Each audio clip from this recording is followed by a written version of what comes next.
driveway needs a patch, so let's patch it. All right, so I'm going to give you the lay of the land here.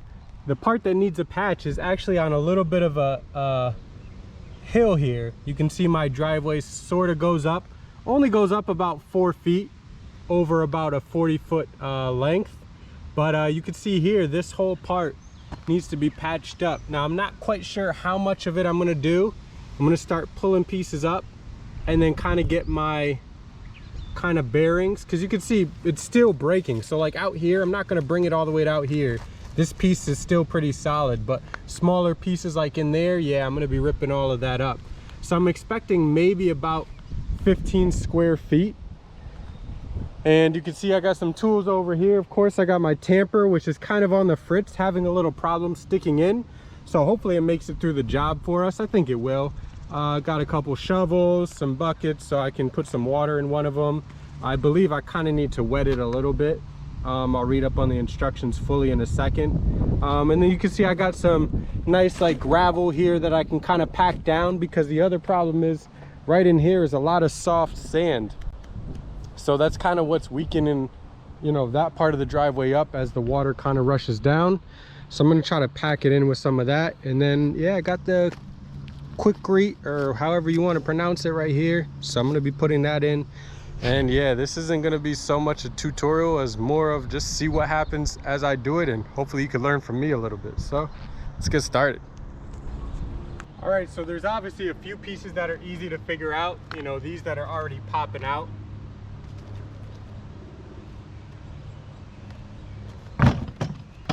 Got my shape lined out there. Not a perfect square, but you know, somewhat uniform of a shape. And yeah, now I'm just gonna go ahead and clear out a little bit and get it ready.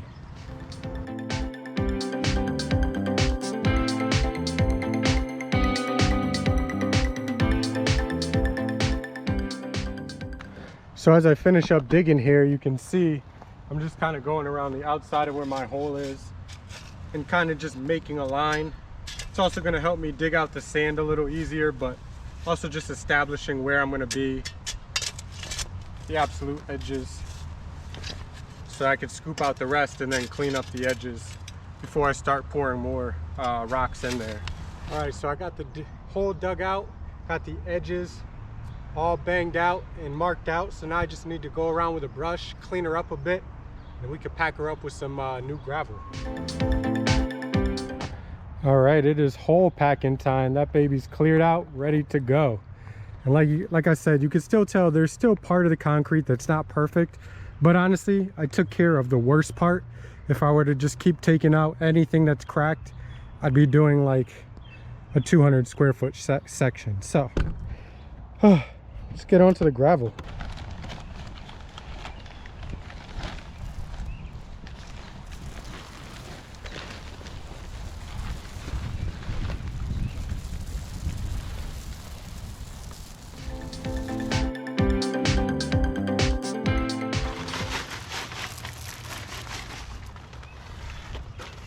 So I'm gonna go ahead and tamp this down before I get on to the next bag.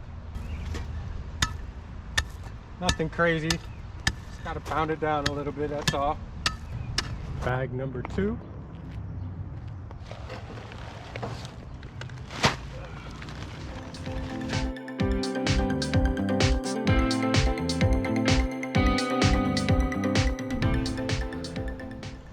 All right, I just did one more, so this is the 4th and final bag.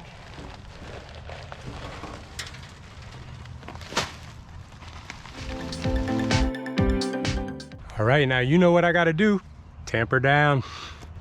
And I guess before I finish up this step, if you're wondering on my tamping technique, there's nothing special to it. Since I'm on a hill, I'm kind of starting from the highest point and working my way down.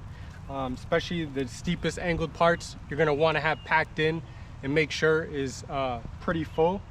So just kind of starting at the top and just kind of let it drop at first. Kind of pat it all down, and then once you get it kind of flat, then you can kind of tamp it a little harder now that you know it's kind of in the place where you need it, because you don't want a huge pile that you kind of need to spread out and just start hammering it right away.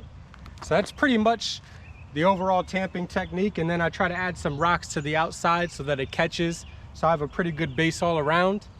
And yeah, just pretty much common sense. That's it. If you have any questions, leave it in the comment section down below. SK will always get back to you. Here's a close-up look of what it looks like with the gravel. You can kind of get an idea of how it's sitting in there. So I left just about 1.5 to 2 inches to fill up with the asphalt on top. And I tamped it down pretty good.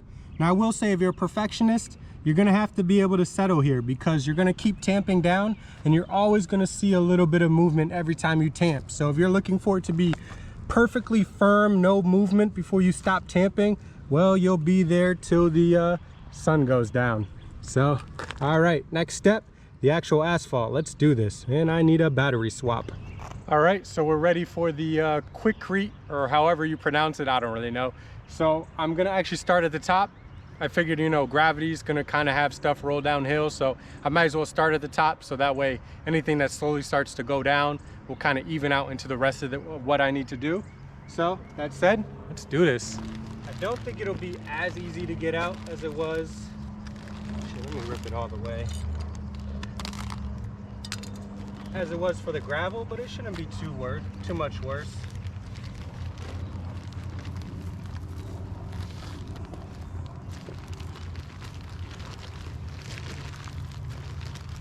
And you can smooth it out, but I don't want to just put it one big glob.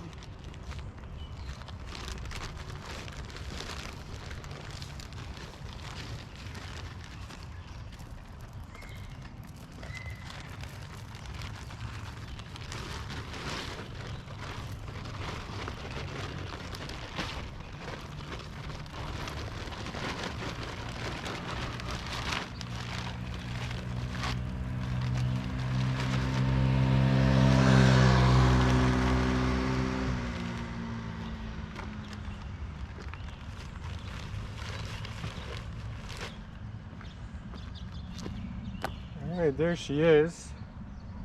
So just kind of even her out just a little bit.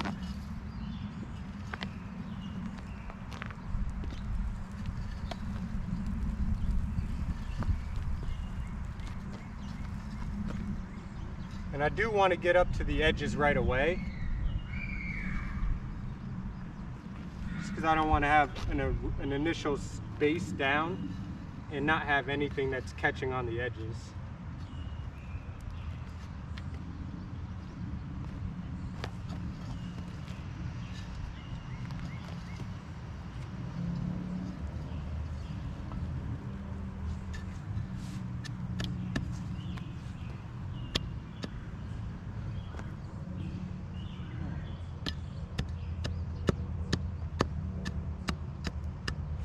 So it looks like, from what I did here, I have 4 bags.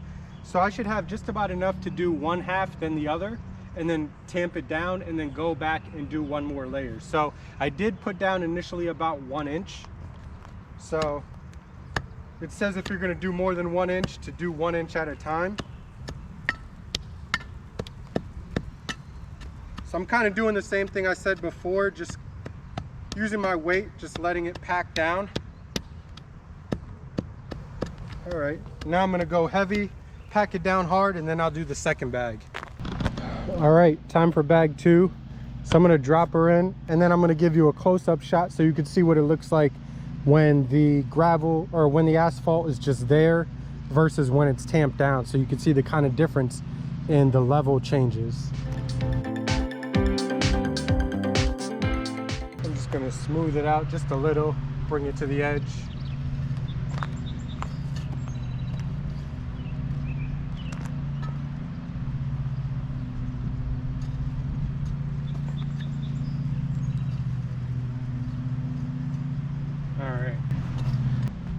All right, here you go. So you can definitely tell I tamped this down pretty well. I still have one more layer to do, because it should be about ½ an inch above the asphalt when it's done. So you can see if I put another inch, I should be just about there. But then you could see the difference. So it goes down quite a bit. So tamping does make a difference, especially if you need to do another layer. You don't want the first one to be all bubbled up, then put the other one and then just kind of press on it a little. because you're just going to create bubbles underneath and create problems, places for you know, water to run in and stuff. A lot worse than if you just do it the right way. And I will say, I haven't done this before, but the gravel underneath seems like a great idea. It adheres, from what I see, pretty quickly and easily to it, and just a nice firm base, a lot better than what was washing underneath here before. So hopefully that helps. And honestly, it looks like I might get away with just a little more than 3 bags. We'll see.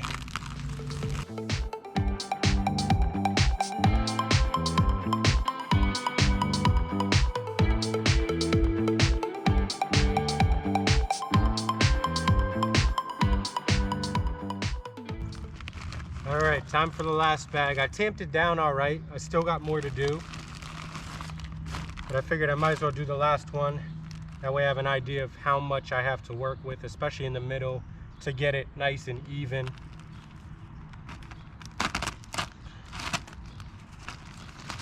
I don't want to patch the hole and then make a new divot. I kind of want to have it nice. Even though the rest of it isn't perfect around here, I want to have it as nicely sloped as possible.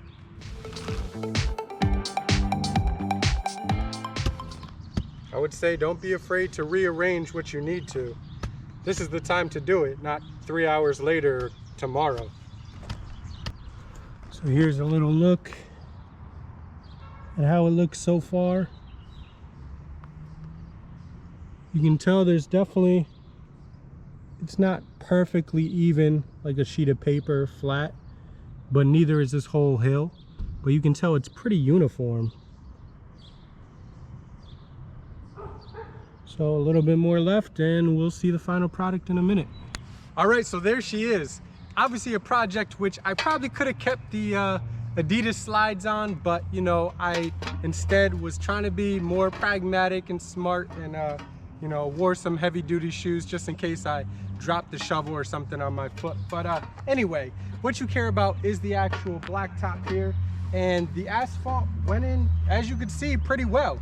Obviously you want to let it sit for about a day. It does say that it's ready to be driven on right away, but obviously if you could let it sit for like a day or so to harden in, that's going to be best. So that's what we're going to do. We're not going to drive on it right away. It does also say that you can lay some sand down on top of it. Now it won't look as pretty right away, but obviously it'll help it to settle. I pulled out a good amount of like sandy soil from underneath the asphalt here as I was going to do this project. So I'm just gonna take a couple handfuls of that and just kind of spread it out on top. And yeah, I'll do a flash forward in a second so you could see what it looks like about 2 or 3 days from now, how well it held up, and I'll give a quick, you know, 30-minute recap on my thoughts at that point. So hopefully this was helpful to you all out there. If it was, you know, hit that like button. As well, hit that subscribe button, help support the channel. I really appreciate it. So like I said, I'll go ahead and roll that video 3 days later right now. All right, as you can see, I got the umbrella out. It is raining. It's about a day and a half later. And yeah, just wanted to give you a quick update, show you what it looks like. Got my shoes out. So this is the first time I'm actually walking on it.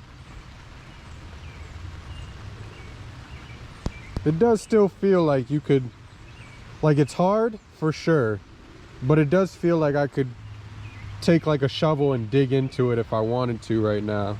I'm sure I can. So, but it feels solid. Give you a close-up look. So yeah, I'll wait about another day and a half till it's nice and dry out, and you know, it'll cure it a little bit more. And then yeah, I'll do a test driving the car down it. And no, I didn't ride over this with a board. I guess I could have, but you know, there's a lot of angle to it, and so you can kind of see it still dips in the middle a bit. It's a large section, so it's gonna be hard. I do have a big enough board, but I just feel like it's not gonna press parts of it down enough. And so I don't know, I felt like it wasn't probably a good idea. But you can leave your comments. Maybe I'm stupid and should have done it anyway. But I figured, you know, this is 50% larger than what they suggest. This is about 15 square feet. They suggest 9 at the max. So I don't know, between it just being a lot larger and just kind of being a funny angle, you know, all the little dips around here, I just figured just let it cure on its own. So that's why I'm not driving on it for a couple of days. All right, so the final segment, we're here. And yes, please excuse the scruffiness. It's Friday. I will get cleaned up before the weekend. Don't you worry. At least my work isn't too scruffy, right? Yeah, you can see it right here. So I do have a board. I don't know why, but I'm actually gonna run over it right now, even though it's been like 2.5 days later, almost 3 days later. I just wanna see if it kind of moves down any from the car before I just decide to actually start driving over it normally. So I'm just gonna lay it down right now, see if there's kind of any change to it. If there is, depending how bad, I might just let it sit for a little bit longer. If it doesn't look too much different, then you know, I'm gonna go ahead and just take a tire over it and see how she works. So I have to say, my initial thoughts 3 days later, it looks like it's cured very well. It's definitely doesn't feel as soft underneath, and looks pretty good. So let me drop this board down and drive the car over it.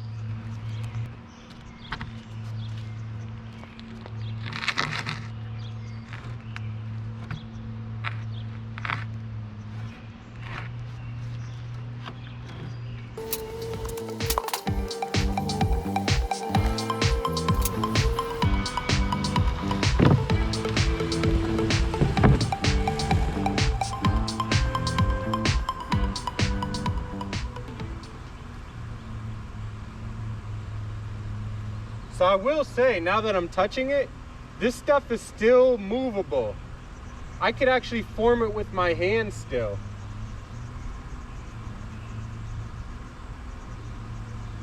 So I'm gonna go ahead and actually drive over it. I'm gonna do just one through the middle.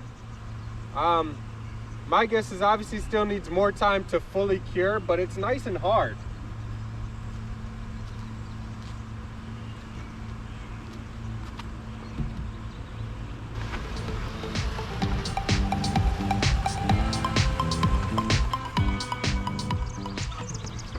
All right, so you see me drive over it, and I drove on this side just so you could see any difference, and you really don't.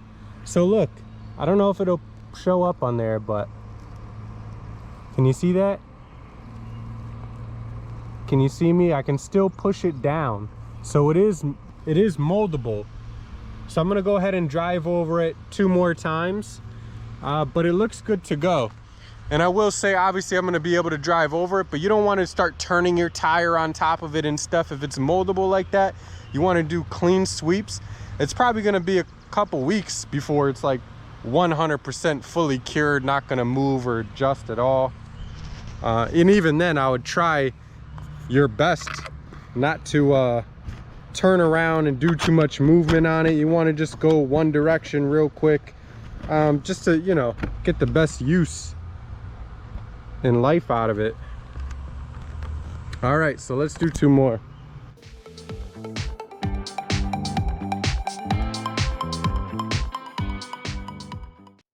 There's like a slight millimeter difference between where I just drove and where I didn't. You can really only notice from like the dust. So I'd say after 3 days, it's definitely more than good to drive on. I think they say you could drive on it right away. Me, again, personally, I just wanted to wait a little bit for it to cure as much as possible. But yeah, it seems good to go. They do suggest to do squared off edges. I kind of did that as much as possible, but you know, nothing's perfect, especially when you're talking about concrete and stuff that's starting to come up. You know, yeah, you could break it, but again, this whole thing is starting to break. So I kind of just did the area I wanted to do. Now again, I did do about 50% larger than they suggest. This is about 15 square feet. They suggest no more than 9. So at least you have an idea too, if yours is a little larger than what they're suggesting. Can you really get it done? Probably, at least from what you see here. I think from the way it's performed so far, you could probably do like a 25-foot section, you know, just try to clean it up. I think that's the most important thing, good cleanup. And then also the rocks underneath. To me, I've never done it without it, but I feel like it provided a really good base, and I think that's what's gonna really help it in the long run, especially for me being on a slight incline where a lot of water's running down, you know, through the soil and stuff to the lowest point. So there's gonna be a lot of movement under the concrete and stuff with water. So that's gonna definitely help. Now, if this video was helpful to you, as I probably said before, hit that like button, hit subscribe as well. Be sure to leave those comments. SK will always get back to all of you. And yeah, it's been it's been fun, it's been real, but vacation is starting. It is Friday. I need to go get my scruff taken care of and then get on vacay mode, right? Maybe do a couple more videos, maybe a little something on the jet ski. Yeah, that's right. I'll be posting that up soon, so be sure that you have subscribed. I appreciate your time. SK signing out. All right, so here's the update 2 weeks later, and she pretty much looks the same, which you kind of hope for, you know. I have to say there are some edges. I think a spot kind of like right here. Let's see if you can kind of, can you see that? So I was able to still push it down. You can see it's still, the whole thing isn't loose, but you could tell like it still takes time to kind of cure, you know what I mean? So I would assume, you know, as we continue to have the 90-degree weather over the next week or so, that it'll get even harder and firmer. But you know, you drive up it, it's not like you see the whole thing just like cave in or something. Like it seems like rock hard, but if you get up close and you want to like manipulate a little piece on top or something, there's certain places you can do it.